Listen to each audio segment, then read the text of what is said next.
conmigo, propósito revelado. Nuevamente, propósito revelado. La palabra nos habla desde Génesis a Apocalipsis que Dios, el creador de todas las cosas y el creador nuestro, ha hecho cada cosa con propósito. Aún las cosas que no tienen vida eterna las ha hecho con propósito. Aún las flores, las aves en el campo. Jesús habló de eso en los evangelios. Hay un propósito para traer belleza, color, sabor, alegría, alabanza, adoración. Hay un propósito en cada cosa que Dios ha hecho. ¿Cuánto más en nosotros, que somos creación a su imagen y semejanza? Dile a tu vecino, somos personas con propósito.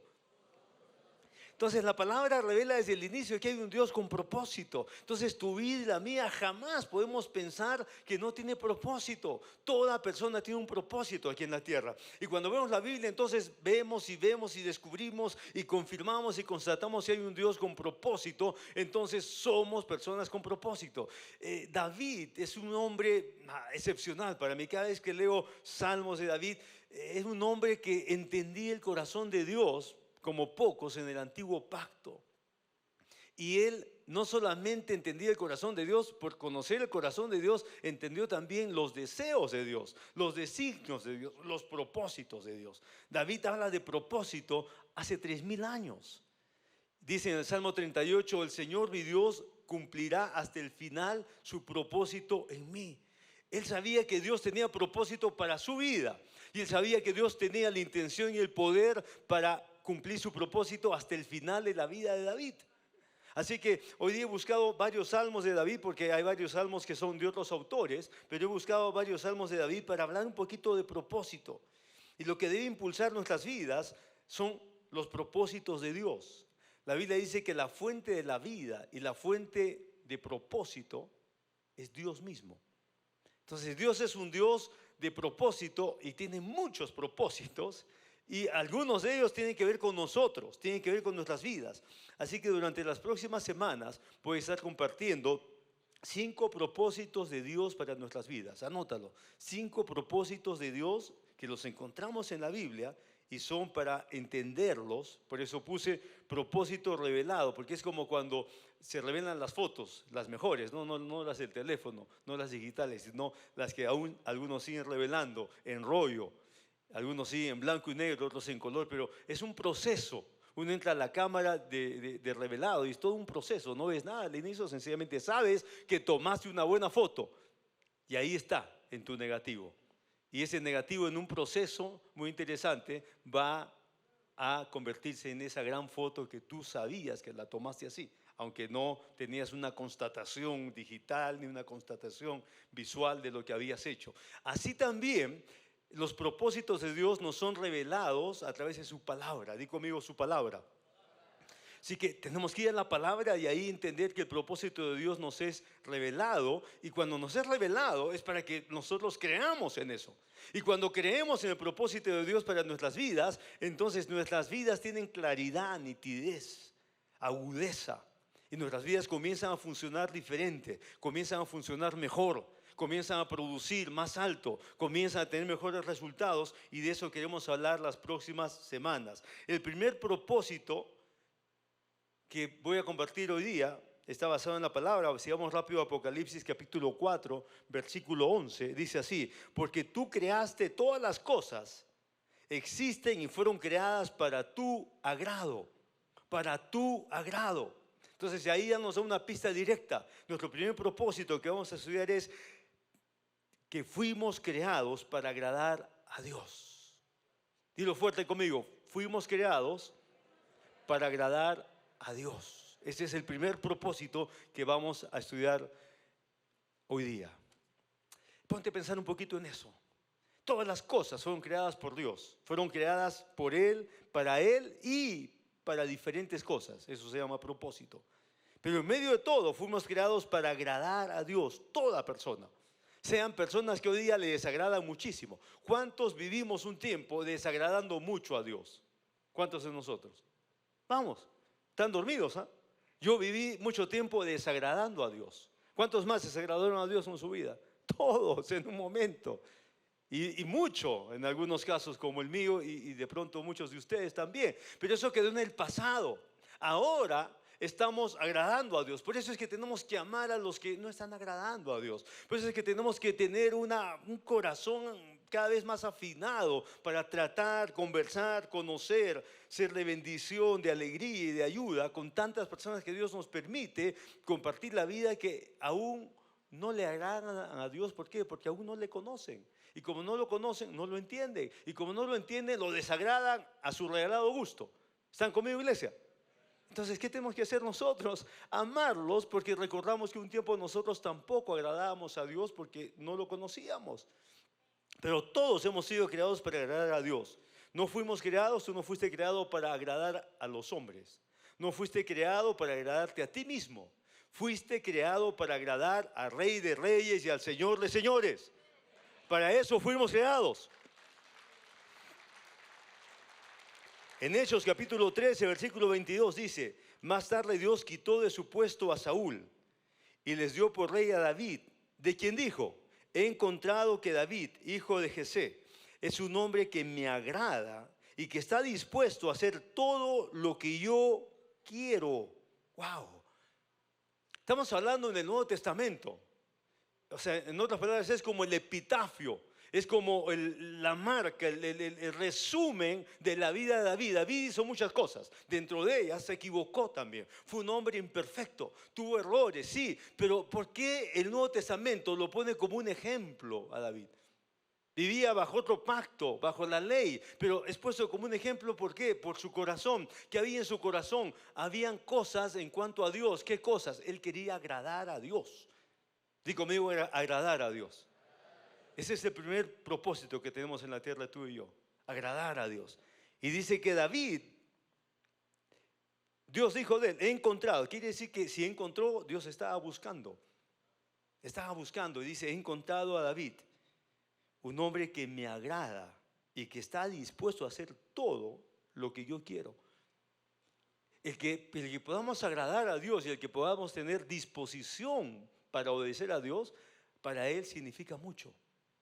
Para Dios significa mucho. ¿Por qué? Porque ambas cosas son del corazón. Y quiero decirte algo. Han pasado más de 3000 años cuando Dios encontró a Saúl como un hombre, a David como un hombre que le agradó. Y en ese tiempo de David, en ese tiempo de Saúl, habían pocas personas que tenían una intención de agradar a Dios, de vivir su vida agradando a Dios. Pero David fue encontrado por Dios. Han pasado más de 3000 años y quiero decirte algo. Dios sigue buscando a hombres y mujeres que le agradan, que le quieren agradar, que tienen el deseo de agradarle a Dios. Las equivocaciones de David no hicieron que Dios lo desechara. Los errores de David no lo descartaron delante de la vista de Dios. Dios lo siguió mirando y Dios siguió viendo que este hombre se levantó y siguió persiguiendo: quiero agradar a Dios. Me arrepiento y quiero agradar a Dios. Me arrepiento y quiero obedecer a Dios. Me arrepiento y quiero amar a Dios. Me arrepiento y quiero seguir a Dios. Ese era David. Y quiero ver algunos algo más con ustedes en este compartir. Número 1. Dios se agrada cuando lo amamos por encima de todo. Wow. Ahora, si estamos diciendo que el primer propósito es que hemos sido creados para agradar a Dios, entonces una de nuestras tareas más importantes es ¿qué hacer para agradar a Dios? Di conmigo, ¿qué hacer para agradar a Dios? Porque dices, ¿cómo agrado a Dios? ¿No? Y hay cosas puntuales que la Biblia nos dice qué hacer para agradar a Dios. Estamos en nuestro punto número 1. Dios se agrada cuando, ¿qué dice? Lo amamos, ¿qué? Díganlo fuerte, lo amamos. En el Salmo 18:1, David dijo: te amo, Señor, tú eres mi fuerza. David amó a Dios por encima de todo. ¿Por qué? Porque David tuvo una vida difícil, no la tuvo fácil. Y David entendió que él podía responder a Dios con su corazón amándolo.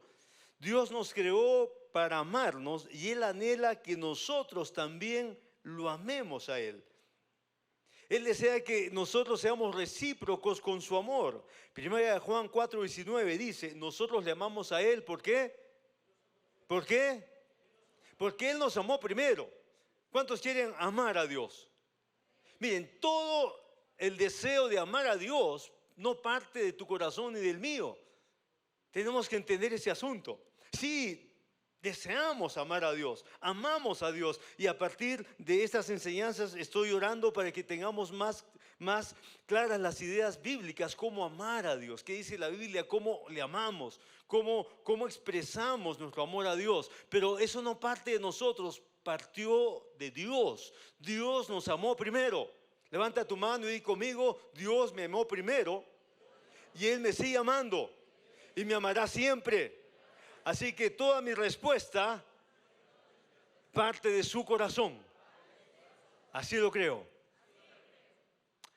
Todo lo que nosotros hacemos como una expresión de amor a Dios parte primero que Él nos amó y nos sigue amando. Así que eso es importante. Tú no vas a poder desarrollar una relación de amor con Dios si tú no pasas tiempo con Dios. Eso es básico. Dios desea tener una relación contigo. Esa relación contigo no es forzada, no es bajo presión, no es bajo obligación. Dios desea tener una relación contigo, y esa relación contigo es una relación de amor, de amistad, de intimidad. Puedes anotar eso. La relación que Dios quiere tener contigo es una relación de amor, de amistad y de intimidad. Si tú relacionas eso bien en tu corazón y en tu mente, entonces te vas a dar cuenta que cada vez que quieres agradar a Dios, no tienes que pensar en qué estoy obligado a hacer. No, porque esa no es la forma de agradar a Dios. Esa no es la forma de amar a Dios. La forma de amar a Dios es entender: Dios me ama a mí. Dios me desea a mí. ¿Y qué es lo que Dios ama y desea en mí? Él quiere las cosas importantes: mi corazón, mi atención, mi tiempo, mi dedicación, mi amistad, mi intimidad, mi sinceridad. ¿Están conmigo, iglesia? ¿Me están siguiendo? Así que tú no vas a poder desarrollar una relación de amor con Dios si no pasas tiempo con Dios. Cualquier cosa que vas a hacer para demostrar tu amor a Dios va a tener que ver tu tiempo y tu atención a Él. Por eso es que Dios dijo que había encontrado en David un hombre conforme a su corazón. Porque David amaba a Dios, pero no era solamente algo genérico: Dios te amo. No, él amaba a Dios, amaba su presencia. Eso dicen los salmos. Amaba a Dios, amaba su amistad, amaba a Dios, amaba su intimidad. David entonces no solamente dijo: Dios te amo, se lo dijo. Pero a través de los salmos vemos que David entonces amaba la presencia de Dios. Y ese es entonces el lugar. La presencia de Dios es el lugar donde yo puedo expresarle mi amor, mi alabanza, mi gratitud, mi atención, mi adoración. Y es también el momento, cuando estoy en la presencia de Dios, que hay un intercambio divino. Di conmigo: intercambio divino. Eso se da con tiempo. Ahora, eso no es un asunto religioso, es un asunto para los que leen más la Biblia, los que saben más de teología. No, no, es un asunto de amor. El amor es práctico. Di conmigo: el amor es práctico. Dios es amor. Entonces, no es falta de respeto decir que Dios es práctico. Si tú dices: Dios te amo, dices 7 veces y te vas a trabajar. ¿Qué significa para Dios eso? 7 veces que le has dicho algo. Eso significa que te tomó 3 segundos para decir 7 veces: Dios te amo. ¿Qué significa amar a Dios? Significa amar su presencia, amar su amistad, amar su intimidad. Y hay un intercambio divino que cuando tú buscas ese tiempo en la presencia de Dios, tú le entregas lo que tienes. Y mientras estás allí, Él nunca se queda sin entregarte lo que Él tiene. Él te va a entregar su amor, su misericordia, su perdón, su bondad, su gracia, su poder. ¿Dónde encontramos eso en la Biblia? Si tú lees los salmos de David, era un dar y recibir, pero David no estaba ahí para recibir, ojo. David estaba buscando la presencia del Señor porque lo amaba a Él y desarrolló ese gusto, y ese gusto se convirtió en una pasión. ¿Y dónde comienza esa pasión? En el tiempo que tú le dedicas a Dios. Por eso es importante ese encuentro de amor con Dios, esa cita especial de la cual el domingo hablé. Y varios de ustedes se comprometieron y yo estoy orando todos los días por los que se comprometieron. Y animo a los que están teniendo su tiempo devocional con Dios cada día. Y animo también a los que no lo han podido hacer los días pasados. Los animo a todos a que busquen ese tiempo a solas con Dios. Es tu tiempo devocional, donde tú le abres tu corazón a Dios, le dices que lo amas. Pero ya no solamente le repites que lo amas. Ahora sabes cómo le puedes mostrar a Dios que lo amas. Le entregas tu corazón, le entregas lo que tienes de gratitud. Con tus palabras le agradeces, con tus palabras le expresas por qué estás alabándolo, adorándolo. Y abre su palabra porque es Dios hablándote a ti cuando lees la Biblia. Y cuando alguien te dice algo que es importante, tomas todos tus 5 sentidos para estar atento. Con Dios igual. Todos tus sentidos tienen que estar cuando lees la palabra. Así es, leas la palabra 5 minutos o 50 minutos. Tu atención tiene que estar allí, porque una sola palabra de Dios puede cambiar tu vida. Puede cambiar tus pensamientos, puede cambiar tu forma de vivir, puede cambiar tu forma de tomar decisiones. Una sola frase de Dios nos cambia, nos transforma. Por eso el tiempo devocional es importantísimo. Es imposible decir, yo amo a Dios y no ama su presencia. Es imposible decir, yo amo a Dios y no ama su casa. Es imposible decir, yo amo a Dios y no ama su palabra. Es imposible decir, Dios, yo te amo y no amas el pueblo de Dios. Cuando vemos a David, él dice en el Salmo 26, yo amo, Señor, yo amo, Señor, el templo donde vives, el lugar donde reside tu gloria. Entonces David estaba diciendo, no solamente te amo a ti, Señor, sino que amo tu presencia. No solamente amo tu presencia, amo donde tu presencia se manifiesta, que es tu templo. Amo tu casa. En el Antiguo Testamento, a diferencia nuestra, la gente tenía que ir al templo para buscar la presencia de Dios. Nosotros lo buscamos ahora en todo sitio. Pero David dice, amo tu presencia, amo tu gloria, amo tu casa, amo tu templo. Y David sigue diciendo en otros salmos, amo tu palabra, amo tus mandamientos, amo tus dichos. Se han convertido para mí más dulces que la miel. Son como en mi boca, en mi paladar, son más suaves y dulces que la miel. Y David dice, amo tu palabra, tus preceptos son para mí más importantes que la plata y el oro. O sea, David no solamente era un poeta, un escritor, un cantor, un músico, un salmista. Por encima de eso, y se convirtió en un grande todo eso, porque su corazón apuntaba a agradar a Dios en todo tiempo. Y David entonces es un modelo realmente para todos nosotros, de un hombre que decide, voy a agradar a Dios. Y tú dices, pero David es rey, sí, pero no la tuvo fácil. ¿Por qué? Porque David aprendió entonces a primero agradar a Dios y amarlo en forma práctica. Punto número 2, Dios se agrada cuando confiamos en Dios completamente. Di conmigo, confiar en Dios completamente. El Salmo 28:7 dice, el Señor es mi fortaleza y mi escudo, confío en Él con todo mi corazón. Cuando nosotros leemos los Salmos, nos damos cuenta entonces que David tuvo casi 2 décadas, di conmigo, casi 20 años, muy difíciles. En otras palabras, David tuvo muchos motivos para dudar en vez de confiar en Dios. Pero Dios se agrada entonces cuando tú y yo confiamos en Dios. ¿Cuánto? ¿Un poco aquí, otro poco allá? Completamente.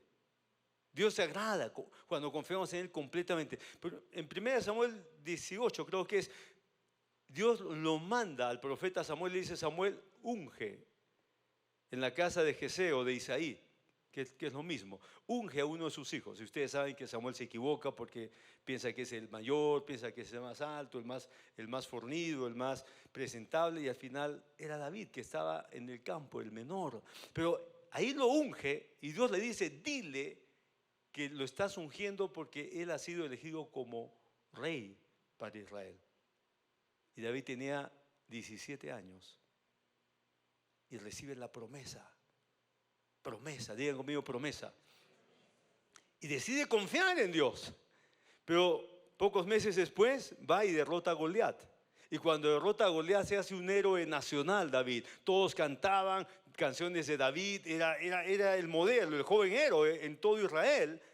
Y entonces, de pasar de ser héroe, pasa a ser el más perseguido de todo Israel. Porque en poco tiempo Saúl comienza a detestarlo, lo odia y comienza a perseguirlo porque comienza a tener temor, inseguridad de que este joven le va a quitar el trono por la conquista que hizo a favor de su pueblo. Así que David pasa 5 años perseguido, escapándose, deja la familia, deja todo, era muchacho, sale para cuidar su vida y pasan 7 y 10 y 12 y 15 años de esa manera. Y él tenía la promesa. ¿Te imaginas una promesa que no se cumple 5 años? ¿Qué piensas de Dios? ¿Sigues creyendo, sí o no? A veces dudamos. Pasan 10 años, ¿sigues creyendo en una promesa de Dios? Si han pasado 10 años y encima no hay un direccionamiento, se está cumpliendo un poco, vas bien. No, es todo lo opuesto, al otro lado. Te van a matar, casi te matan, la próxima te matan. Han mandado 3,000 para que te persigan, te van a perseguir 2 años hasta matarte. Así estaba David. Y ahí estaban sus mejores salmos, su mejor expresión. Te amo, Señor, fortaleza mía, roca mía, mi castillo. Tú eres mi libertador, tú eres mi alto refugio, tú eres mi gloria. En tiempos difíciles tú levantas mi cabeza, me haces seguir soñando, me haces recordar la promesa. Señor, en cada tiempo, días difíciles te voy a alabar. ¿Por qué? Porque aunque venga un ejército contra mí, no va a temer mi corazón. Y eso pasó David en décadas. 15 años, 18 años, la promesa no se cumplía. Él tenía toda la opción de decir, yo al final no confío en Dios. ¿Para qué ya seguir confiando en Dios? Ya pasaron 12 años, 17, y me van a matar en cualquier momento. Voy a morir.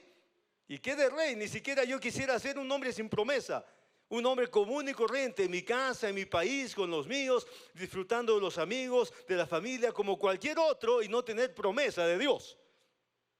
Pero David estaba aún siendo parte del ejército de los filisteos para cuidar su propia vida. O sea, David la tuvo muy difícil si estudiamos su vida. Él confió en Dios completamente.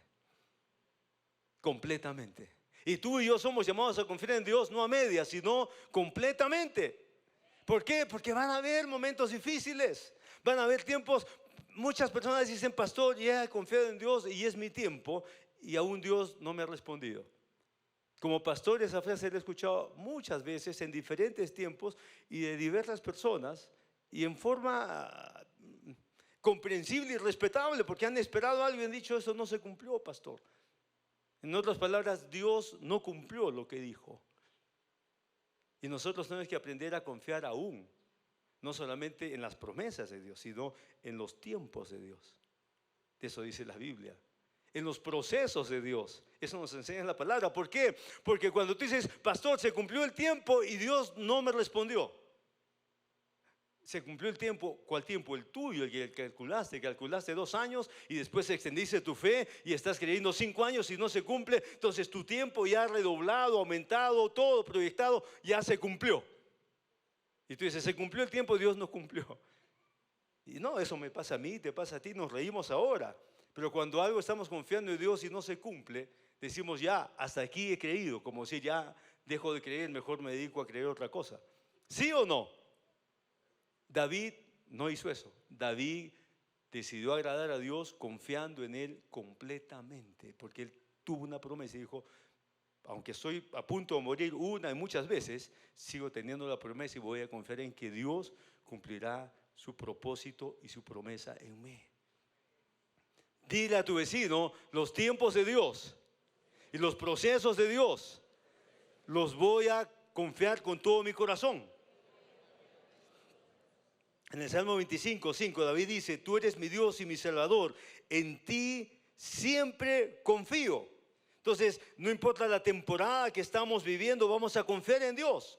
Confiar en Dios significa entonces confiar en los tiempos de Dios. En el Salmo 31, versículo 14 dice, pero yo he confiado en ti, oh Señor. He dicho, tú eres mi Dios. En tus manos están mis... Eso es difícil decirle a Dios. David se lo dijo.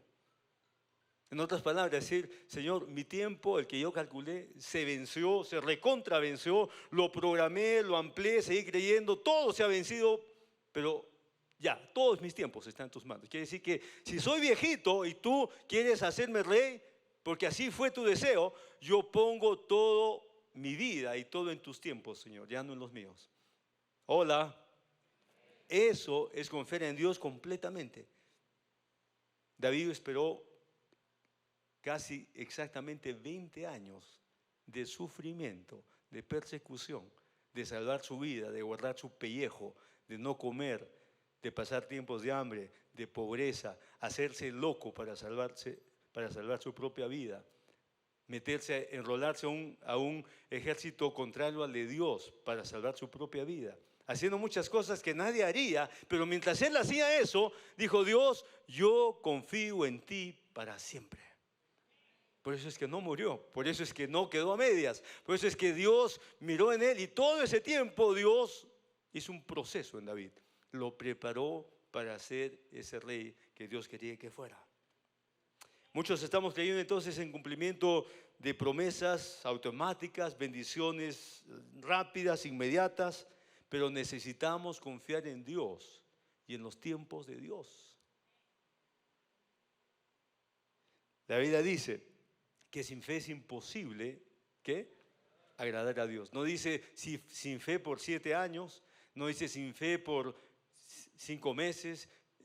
No sé qué estás creyendo, no sé en qué estás en este tiempo, no sé en qué momento te encuentras, pero quiero animarte con la palabra. Dios está contigo, Dios sabe lo que te ha prometido, Dios sabe lo que tú te has atrevido a creer. Ahora Él te está fortaleciendo, Él te está amando, pero Él está haciendo cosas en ti, aunque tú no las veas, aunque tú no las sientas, aunque tú no las escribas, aunque tú solamente sigues orando: Señor, cumple tal cosa, Señor, haz tal cosa. Él está haciendo otras cosas en ti, formativas. Él está corrigiendo otras cosas, Él está levantando otras cosas, Él está armando otras cosas. Y tú debes decir como David: Dios, yo confío también en tus tiempos. Yo pensé que sí iban a estar más fuertes. Yo confío también en tus tiempos, Señor. Punto número 3. Dios se agrada cuando le obedecemos de todo corazón. Di conmigo: de todo corazón. Ahora, obedecer a Dios no siempre es lo más fácil, pero siempre es lo más inteligente. Cuando Saúl cometió ese error, dice 1 Samuel, capítulo 15, pero Samuel respondió: ¿qué es lo que más le agrada al Señor? ¿Tus ofrendas quemadas y sacrificios, o que obedezcas a su voz? Escucha, la obediencia es mejor que el sacrificio, y la sumisión es mejor que ofrecer la grasa de carneros. Eso Samuel le estaba diciendo de parte de Dios a Saúl, porque Saúl se había equivocado. Saúl obedeció a Dios a medias. ¿Qué significa medias? Significa que no es obediencia para Dios. Toda obediencia que hacemos a medias es igual a desobediencia. Ahí está, Saúl obedeció, atacó, conquistó, hizo lo que Dios le dijo. ¿De qué forma? De la forma que Dios lo ordenó, obedeció a Dios. Pero en otra parte desobedeció. ¿Por qué? Porque Dios le dijo: anula todo, desaparece todo, mata todo, todos los animales deben ser muertos. Y él separó lo mejor del ganado, porque había buen ganado en la nación que él conquistó, y Dios le dijo: me has desagradado. Y era la segunda vez que desobedecía a Dios. Le dijo: como rey me has desagradado, has cometido el mismo error, y quiero que sepas que la obediencia para mí es mucho mejor que cualquier esfuerzo, cumplimiento, sacrificio. Eso no ha cambiado, amigos. Han pasado miles de años y Dios no ha cambiado en su corazón. La obediencia para Dios es mejor que 10 estudios bíblicos, que mucho esfuerzo en oración, que mucha intensidad en nuestro trabajo, en nuestra obra, en nuestra labor, en dar dinero, en hacer obras benéficas. Mucho más que cualquier cosa de las buenas, mucho más para Dios sigue significando la obediencia. Toma tus notas y pon eso. En Hechos capítulo 13 dice: la verdad es que David obedeció todo lo que Dios le ordenó. ¿De quién se puede decir así? ¿De un hombre que se equivocó? ¿De un hombre que cometió adulterio, asesinato, encubrimiento, mentiras. Ese hombre mismo escribió el Salmo 51 y se tira al piso y se arrepiente delante de Dios. Por eso dice la Biblia que torre fuerte es el nombre de Dios. A él correrá el justo y será levantado. Y David hizo eso. Se humilló delante de Dios y Dios lo levantó. Dios lo perdonó, Dios lo limpió, Dios lo restauró. ¿Saben por qué? Porque Dios seguía mirando el corazón de David. Aunque se equivocó, Dios seguía mirando su corazón. ¿Qué ve Dios cuando nosotros estamos viviendo la vida? Nuestros resultados, nuestros logros, nuestras conquistas, sí, las ve. Pero ¿qué sigue viendo Dios después de esos logros, resultados y conquistas? ¿Qué sigue viendo Dios después de esas pérdidas que tenemos o de esos errores, equivocaciones y fallas? ¿Qué sigue viendo Dios después de conquistas o de derrotas? ¿Qué sigue viendo Dios después de éxito o de fracaso? A Dios no lo distraen los resultados de nuestras vidas. Somos sus hijos, Él nos ama. Dios en todo tiempo va a seguir viendo nuestro corazón. ¿Qué hay en nuestro corazón? ¿Queremos obedecer a Dios de todo nuestro corazón o queremos obedecerlo a medias? Saúl obedeció a medias y desagradó a Dios. David obedeció de todo su corazón, completo, y Dios dijo que fue un hombre que lo agradó. Tú y yo tenemos los dos modelos. Vamos a elegir ser Saúl o ser David. Vamos a hacerlo con nuestras decisiones. Obedecer es completo, es inmediato y es con alegría. Mi esposa y yo por años hemos enseñado eso a nuestros hijos. Eso a nosotros es un ouch. Nos cuesta. Porque eso dice la Biblia. Y hay versículos, no tengo el tiempo para enseñarlos, pero la Biblia dice que si vamos a obedecer a Dios, vamos a obedecerlo inmediatamente. Vamos a obedecerlo en forma completa, no a medias. Y vamos a obedecerlo con gozo. Significa buena actitud, alegría. Así no entendamos todo lo que Dios nos está diciendo que hagamos. Y eso enseñamos a nuestros niños mientras crecían. Pero para mi esposa y para mi persona como adultos, en cuanto a Dios, no es fácil. No es fácil cuando Dios te dice que hagas algo y ni siquiera entiendes lo que tienes que hacer. ¿Y saben qué? La obediencia está mezclada con la fe. Porque muchas veces vamos a obedecer solamente por fe a lo que Dios nos dice, aunque nuestra mente, nuestra razón no esté entendiendo del todo por qué tenemos que hacer eso. Hola. Por ejemplo, el perdonar es obedecer a Dios, pero tenemos que hacerlo por fe, porque no sentimos, no nos parece bien, no nos parece justo, no nos parece equitativo, pero Dios dice perdona igual. Y cuando perdonamos nos damos cuenta de la obra de Dios. Nosotros somos liberados, no la persona que hemos perdonado. Nosotros somos bendecidos. ¿Por qué? Porque Dios dice, hazlo primero. Igual con el dar, igual con muchas cosas que Dios nos dice que obedezcamos. Tenemos muchas cosas para decir, no, pero esto, no, pero aquello. Pero Dios dice, hazlo, obedéceme. Y cuando obedecemos, entonces nos damos cuenta recién que Dios nos estaba diciendo para nuestro bien que obedezcamos. Número 4, entonces, y con esto terminamos. Dios se agrada cuando lo adoramos en todo tiempo. Y conmigo, adorar a Dios en todo tiempo. El Salmo 69 dice, con cánticos alabaré el nombre de Dios, con acción de gracias lo exaltaré. Esa ofrenda agradará más al Señor que la de un toro o novillo con cuernos y con sus pezuñas. ¿Cuál es la alabanza que agrada a Dios entonces? No es la alabanza del domingo tan solo, no es la alabanza de intercesión tan solo, no es la alabanza que agrada a Dios es la alabanza de nuestro corazón, que es en todo tiempo, en los tiempos de tristeza, en los tiempos de dolor, en los tiempos de desolación, en los tiempos de pérdida financiera, en los tiempos de enfermedad, de dolencia, en los tiempos difíciles. Y en todo tiempo Dios quiere que le alabemos de nuestro corazón, en todo tiempo. El salmista dijo, Dios, en todo tiempo te voy a alabar. En el Salmo 34 dice, bendeciré al Señor en todo tiempo. La alabanza para Él estará continuamente en mi corazón y en mi boca. En el Señor mi Dios se va a gozar mi vida, mi alma. Le cantaré a Él, lo celebraré a Él. ¿En qué tiempo? En todo tiempo. La mayoría de los salmos de David fueron escritos en los tiempos más difíciles de su vida, en esas 2 décadas antes de ser rey. Y son los mejores salmos que por miles de años se han arrepentido, se han cantado y se han puesto delante del pueblo de Dios. Cierra tus ojos mientras oramos al Señor y quiero que recuerdes estas 4 verdades que he compartido.